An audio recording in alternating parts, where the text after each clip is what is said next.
नमस्ते ऑल। इस नए वीडियो में आप सभी का स्वागत है। ये वीडियो हिंदी में है। अगर आपको सेम कंटेंट यही कंटेंट इंग्लिश में देखना है तो यहाँ पे क्लिक कीजिए। So this video is in Hindi. If you want to watch it in English you can click over here. तो आप सभी का स्वागत है। इस वीडियो में हम ESG इस कॉन्सेप्ट को थोड़ा डिटेल में समझेंगे। ESG क्या है? Environmental, social and governance criteria are a set of standards for companies' operations that socially conscious investor use to screen potential investment। अगर किसी भी इन्वेस्टर को ये चेक करना हो कि ये कंपनी सोसाइटी के लिए या इस तीन पैरामीटर्स पे एनवायरमेंटल, सोशल और गवर्नेंस, इन तीन पैरामीटर के ऊपर कितनी खरी उतरती है, तो ये इसकी एक टेस्ट हम इसे बोल सकते हैं। हम ESG को ऐसे भी समझ सकते हैं कि it refers to disclosure of data covering the company's operations in three areas: environmental, social and corporate governance. It provides a snapshot of the business's impact in these areas for investors. ऐसे imagine करिए कि ESG एक report है और जो पढ़ने पर किसी भी इन्वेस्टर को या किसी भी स्टेक होल्डर को उस कंपनी के सारे ऑपरेशंस के बारे में, वो पैसे कैसे कमाते हैं, वो एनवायरनमेंट पे उनका कितना इम्पैक्ट होता है, सोसाइटी पर उनका कितना इम्पैक्ट होता है, तो ये सब उनको पता चले। आगे बढ़ने से पहले हम एक कॉन्सेप्ट है जिसे हम CSR कहते हैं, तो इसे भी हम एक बार देख लेते हैं। ठीक है, तो आप में से कितने लोग हैं जिनको CSR पता है ये एग्जैक्टली क्या है? कोई गेस? अगर आपको हिंट चाहिए तो CSR और ESG में एक वर्ड कॉमन है। ठीक है, अगर आप इसे ऑब्जर्व कर पाए हो तो ये सेकंड वर्ड जो है सोशल, दैट इज कॉमन। ठीक है, तो CSR का फुल फॉर्म होता है कॉर्पोरेट सोशल रिस्पॉन्सिबिलिटी। और बहुत सारे कंट्रीज में जो भी प्रॉफिट मेकिंग कंपनीज है उनके लिए ये मैंडेटरी है कि वो उनके प्रॉफिट से कुछ अमाउंट सोसाइटी के लिए स्पेंड करें। एंड अगर आप इंडिया से हो, भारत से हो, तो हमें इस बात का गर्व होना चाहिए कि India is the first nation जिसने इसको कंपलसरी किया है सारे प्रॉफिट मेकिंग कंपनीज के लिए। तो इंडिया में कंपनीज एक्ट आया 2013 में और उसमें सेक्शन 135 दिया गया है। सेक्शन 135 के अंतर्गत अगर कोई भी प्रॉफिट मेकिंग कंपनी इन तीनों में से किसी भी एक क्राइटेरिया को क्वालिफाई करती है तो उनको उनके नेट प्रॉफिट से 2% अमाउंट सोशल कॉज के लिए, सोशल अपलिफ्टमेंट के लिए स्पेंड करना होगा। और ये 2% लास्ट 3 सालों का एवरेज होता है। और ये 3 क्राइटेरिया कौन से? पहला, अगर किसी भी कंपनी का नेटवर्थ 500 करोड़ से ज्यादा होता है, या सेकंड, उसका टर्नओवर 1000 करोड़ से ज्यादा होता है, या उनका नेट प्रॉफिट 5 करोड़ से ज्यादा होता है। तो इन तीनों में से किसी भी एक कंडीशन में अगर वो बैठते हैं तो उनको उनके नेट प्रॉफिट का 2% अमाउंट सोशल अपलिफ्टमेंट के लिए यूज करना होगा। अब इन दोनों में कॉमन क्या है? ठीक है, तो कॉमन ये चीज आप देख सकते हो कि किसी भी कंपनी का जो उद्देश्य होता है वो सिर्फ प्रॉफिट कमाना नहीं है। प्रॉफिट के साथ साथ उनको एनवायरनमेंट और सोशल इश्यूज के ऊपर भी ध्यान देना होगा। तो ये एक इसमें से इन्फ्रेंस निकल के आता है। तो आइए अभी ESG के ऊपर और थोड़ा हम एनालाइज करते हैं कि एग्जैक्टली ये 3 जो हम पैरामीटर्स देख रहे हैं तो एग्जैक्टली क्या है। तो एनवायरमेंटल पैरामीटर, एनवायरमेंटल क्राइटेरिया जो है तो वो इंक्लूड करता है कंपनी का energy use, waste, pollution, natural resource conservation and treatment of animals. तो आप एनवायरमेंट के प्रति कितने संवेदनशील हो, या आप एनवायरमेंट का कितना कंसिडरेशन आपके ऑपरेशंस में है, आपका कितना कार्बन कंजम्पशन, कार्बन एमिशन है, तो ये सारी चीजें यहाँ पे मेजर की जाती है। ऑल्सो ये जो पैरामीटर है ये एनवायरमेंटल रिस्क को भी एवेल्युएट करने में मदद करता है।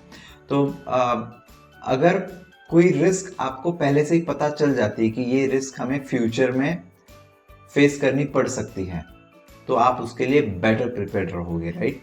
और बिजनेस में ये कहा जाता है कि perceive tactic is no tactic. मतलब अगर आपको पहले से पता है कि आपका अपोनेंट क्या करने वाला है तो आप उसका काउंटर प्लान पहले से बना सकते हो, राइट। तो अगर हम रिस्क मैनेजमेंट की बात करते हैं, अगर हमें पहले से ये पता चल जाए कि ओके ये रिस्क हमारे सामने आने वाली है, तो हम उसके लिए बेटर प्रिपेयर हो सकते हैं, राइट। तो एनवायरमेंटल क्राइटेरिया जो भी ऐसे रिस्क है, एनवायरमेंटल रिस्क है, उसको एसेस करता है और उसके लिए रिस्क असेसमेंट प्लान बनाता है. For example, there might be issues related to its ownership of contaminated land, its disposal of hazardous waste, its management of toxic emissions, or its compliance with government environmental regulations.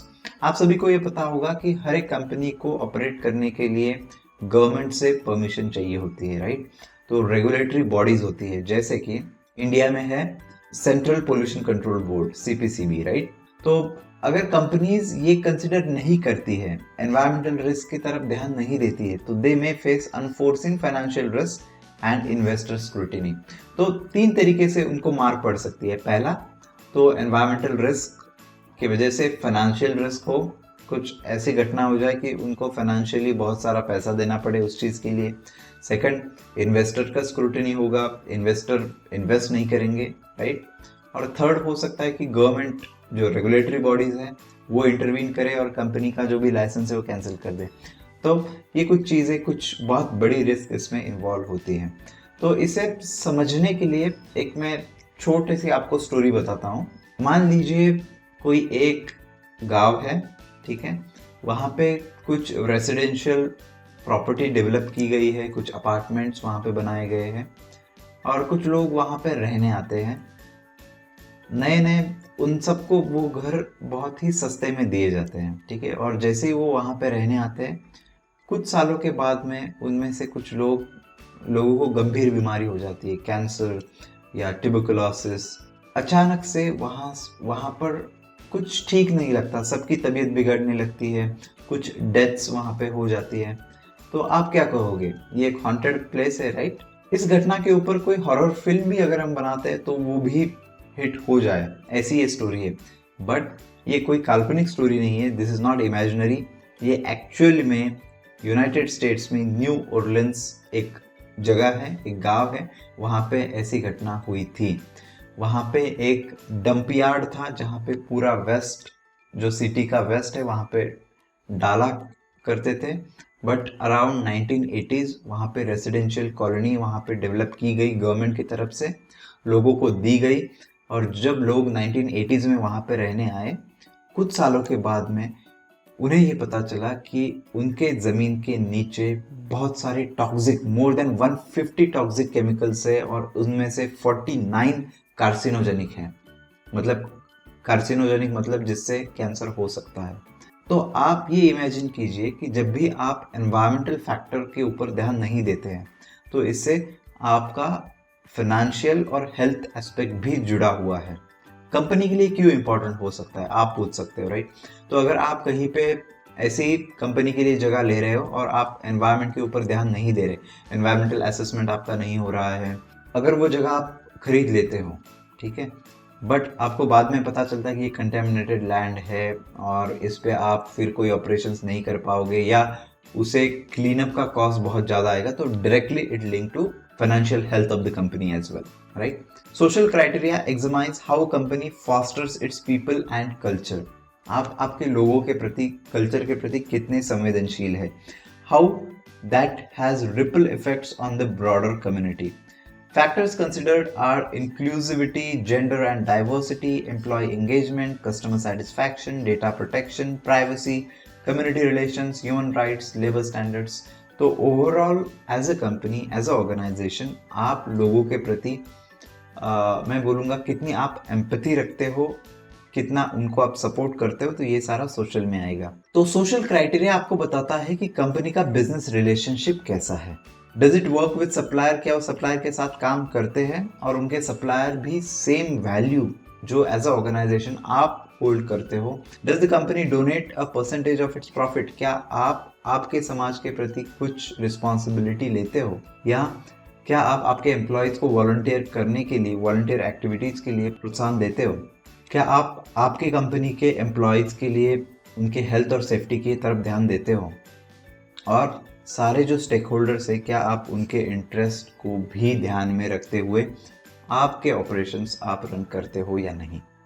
और third जो है वो है governance. ये company का internal system of control आपको बताएगा, उनके कंट्रोल्स, उनके प्रैक्टिसेस, उनके procedures, how an organization stays ahead of violations. It ensures transparency and industry best practices and include dialogue with regulators. तो आपने कहीं पे विसल ब्लोअर पॉलिसी सुना होगा, राइट? विसल ब्लोअर पॉलिसी मतलब ये होता है कि अगर ऑर्गेनाइजेशन में कहीं पे भी करप्शन होता है या कुछ गलत चीजें होती है, तो क्या आप उन चीजों को आपके जॉब सिक्योरिटी का डर हटाते हुए, मतलब आपको ये डर ना हो कि अगर मैं ये कंप्लेंट करता हूं तो मेरा जॉब ना चला जाए, राइट? आप एनोनिमसली ये कंप्लेंट आपके सीईओ या जो टॉप मैनेजमेंट है उनको आप कर सकते हो। तो that is whistle blower policy और एक गवर्नेंस के लिए काफी इंपॉर्टेंट है।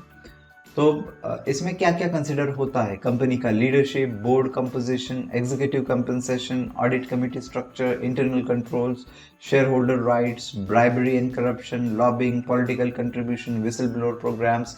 तो ये बहुत ही, आप इसको गवर्नेंस को अगर आप देखते हो तो ये कंपनी के हर ऑपरेशन में, हर एक एक्टिविटी में इसका इन्वॉल्वमेंट हो सकता है।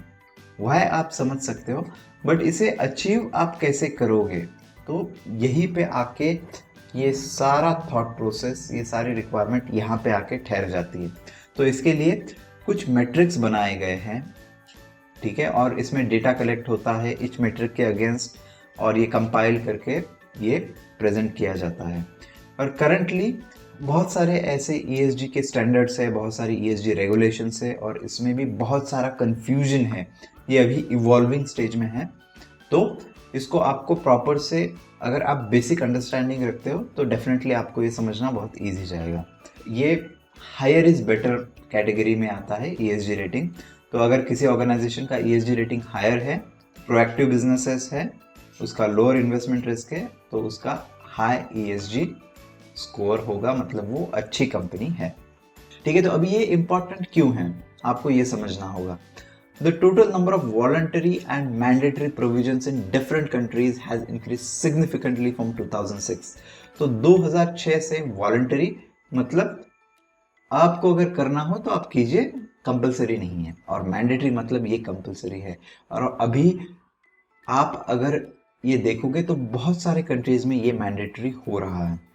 Government and financial regulators remain the most active when issuing reporting requirements and guidelines, followed by stock exchanges and industry bodies. अगर गवर्नमेंट को ये कंपलसरी करना है तो उनके रेगुलेटरी बॉडी है, फाइनेंशियल रेगुलेटर्स है, राइट? तो उनकी तरफ से ये कंपल्शन किया जाएगा। और उसके साथ साथ स्टॉक एक्सचेंज, जैसे कि इंडिया में सेबी है, तो सेबी ने भी ये मैंडेट दिया है कि सारे कंपनीज को, टॉप के जो भी कंपनी है लिस्टेड कंपनी, तो उनको ESG रिपोर्ट पब्लिश करना होगा।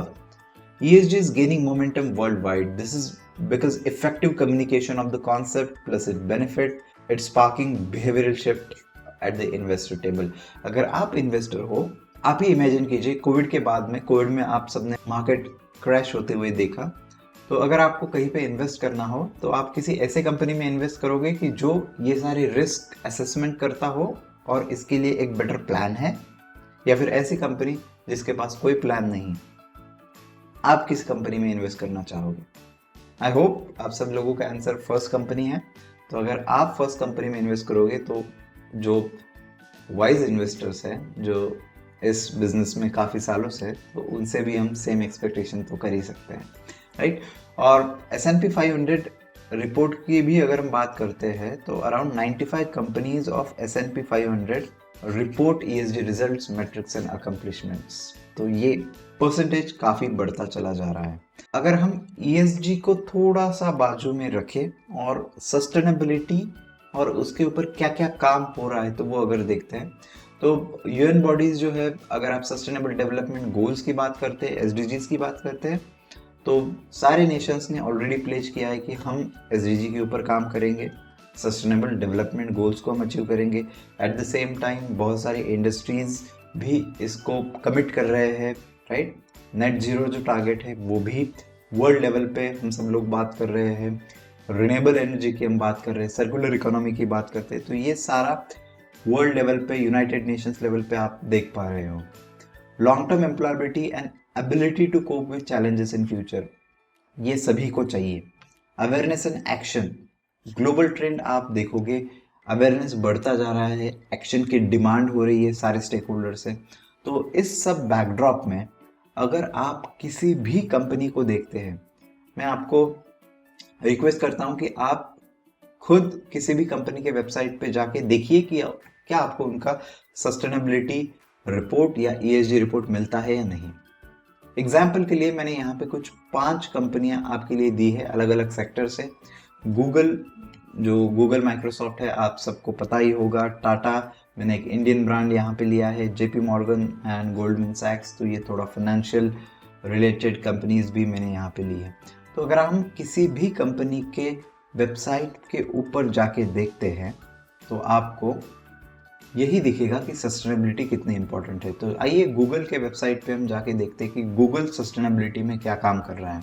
अभी स्क्रीन पे आप देख सकते हो कि this is Google sustainability accelerating climate action at Google and beyond. तो गूगल क्या क्या कर रहा है, तो यहाँ पे स्टार्टिंग में ही आप देख सकते हो कि see how the world is searching for sustainability. Sustainability में लोग क्या कैसे सर्च कर रहे हैं और गूगल उन्हें कैसे हेल्प कर रहा है। तो जब तक यस पेज भी लोड हो गया, सर्च फॉर सस्टेनेबिलिटी, और इसमें आप देखोगे कि how to live more sustainability. Each day people turn to Google to ask questions, discover something और learn something, right? This year search interest reveals the desire to learn about practices sustainability is trending worldwide, right? तो इसमें लोग क्या क्या search कर रहे हैं? Reducing emissions with alternative ways, electric vehicles, right? तो ये सारा आप यहाँ पे देख सकते हो। और भी गूगल सस्टेनेबिलिटी में क्या क्या काम कर रहा है, तो आप इनका अर्ली वार्निंग सिस्टम हो गया, या प्लास्टिक पोल्यूशन कम करने के लिए अवेयरनेस हो, या सस्टेनेबल सोल्यूशन डेटा सेंटर को कैसे मैनेज करें, तो ये सस्टेनेबिलिटी रिपोर्ट है। और गूगल का भी एक सस्टेनेबिलिटी रिपोर्ट वो पब्लिश करते हैं हर साल। इसका जस्ट मैं स्नैपशॉट अभी आपको यहाँ पे दिखा रहा हूँ। आप और लिंक मैं डिस्क्रिप्शन में दूंगा, अगर आपको इंटरेस्ट है तो definitely you can go ahead and read it, ठीक है? तो सेकंड एग्जाम्पल की तरफ हम आते हैं। इन तीनों में से मैं आपको टाटा का दिखाता हूँ, ठीक है? तो टाटा का भी, अगर आप टाटा सस्टेनेबिलिटी पे आते हो तो यहाँ पे पजल है, ठीक है? तो गेमिफिकेशन भी हो रहा है सस्टेनेबिलिटी को अच्छे से कम्युनिकेट करने के लिए। तो Tata sustainability group smart solutions to plastic pollution, आप यहाँ पे देख सकते हो। वेब सीरीज़ है, ई हैकेथॉन है, प्लास्टिक हर्डल, बहुत सारे एक्टिविटीज़ है, केस स्टडीज़ का एक कंपेंडियम है। तो बहुत सारा अवेयरनेस का काम यहाँ पे हो रहा है। टाटा इसमें क्या काम कर रहा है वो भी आप यहाँ पे देख सकते हो। इवन मैं सजेस्ट करूँगा कि आप इंडिविजुअल, लेट से टाटा मोटर्स हो या टाटा कंसल्टेंसी ग्रुप हो, तो उनके भी वेबसाइट पे जाके आप ये चेक कर सकते हो कि क्या ESG रिपोर्ट वहाँ पे आपको मिलता है या सस्टेनेबिलिटी रिपोर्ट आपको वहाँ पे मिलता है। And I am very sure आपको हर जगह पे सस्टेनेबिलिटी रिपोर्ट मिलेगा, ठीक है? और इसके बाद में मैं आता हूँ एजुकेशन फॉर सस्टेनेबल डेवलपमेंट की तरफ, जो कि यूनेस्को लीड कर रहा है। अगर हम सस्टेनेबल डेवलपमेंट गोल को हासिल करना है 2030 तक, तो हमें व्हाट इज़ द वे? तो the way is education for sustainable development. हम सबको ये अवेयरनेस सब तक पहुंचाना होगा। तो अगर आपको ESG के बारे में ज़्यादा जानकारी चाहिए तो ये मैंने कुछ डिटेल वीडियो सीरीज़ ESG पे की है, तो वो आप यहाँ से देख सकते हो। तो अभी ऑल ओवर वर्ल्ड में क्या हो रहा है, तो S&P ग्लोबल का मैं यहाँ पे एक आर्टिकल है, सस्टेनेबिलिटी का जो ट्रेंड है 2023 में कहाँ पर जाते हुए दिख रहा है। तो ये मैं आपको यहाँ पे अभी दिखाता हूँ कि ट्रेंड्स इन 2023, और इन सारे रेफरेंसेस का लिंक मैंने डिस्क्रिप्शन में दिया है, तो आप वहाँ पे जाके डिटेल देख सकते हो, ठीक है? तो लेट्स सी सस्टेनेबिलिटी ट्रेंड्स क्या है 2023 में, ठीक है? तो ये जनवरी 16, 2023 में पब्लिश किया गया था। यहाँ पे आप देख सकते हो कि परसिस्टेंट इन्फ्लेशन है, इकोनॉमिक अनसर्टेनिटी है, और इन सब के सिचुएशन में सस्टेनेबिलिटी गोल्स को हम कैसे आगे बढ़ाते हैं, तो ये यहाँ पे देखना पड़ेगा हमें। In 2023 a push and pull dynamic could be hallmark of sustainability discussions and decisions. तो यहाँ पे आप देख सकते हो कि क्या क्या इंपॉर्टेंट चीज़ें कहाँ पे सस्टेनेबिलिटी आगे बढ़ते हुए हमें दिखेगी। Sustainability disclosure standards will pressure companies and investors to respond and adapt. पूरा रिपोर्ट यहाँ पे एक्सप्लेन नहीं कर रहा हूँ, जस्ट जो टेक अवे हमारे लिए रहेगा कि क्लाइमेट स्ट्रेटजीज जो है, एनवायरमेंटल सोशल गवर्नेंस के जो रिपोर्ट्स है, इसका जो स्टडी है, तो हर कंपनी इसको करना पड़ेगा और अभी इसके जॉब्स भी काफ़ी ज़्यादा बढ़ते हुए हम देख पा रहे हैं। तो यहाँ पे the need to find common standards on ESG will be essential to instil greater confidence in the market. Yes, so standards भी अभी कन्वर्ज होते हुए हम देख पा रहे हैं।